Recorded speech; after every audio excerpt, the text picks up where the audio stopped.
nangyayari, bagamat tayo'y handa, ngunit uulit-ulitin ko, habang kayo'y nandito sa Luneta, habang kayo'y nandito sa Maynila, taga Maynila man kayo'y hindi, na maglilingkod sa mamamayang dadako dito, may mga mahal kayo sa buhay na nag-aantay sa inyo. Kaya, pagmalasakitan nyo rin ang inyong sarili. Huwag kayong magpapabaya. So sa aming mga volunteer, sa mga ihos, thank you very much for doing this year on year. I think all your life you've been doing this. Now you'll see the government here supporting our pride activity in the city of Manila.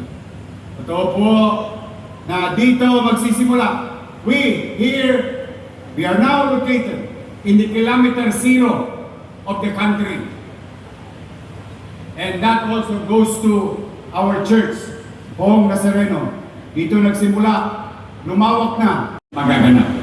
At bilang panghuli, magsama-sama tayong manalangin pag kayo may mga libreng oras na maging ligtas ang bawat isa. Bawat buhay mahalaga. Yan ang obligasyon natin. Yan ang panalangin natin.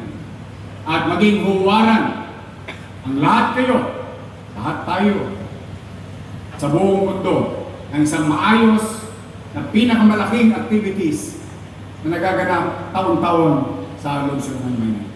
So muli, ulitin ko sa mga dadako at mga tagalungsod na deboto, ang panawagan ng simbahan,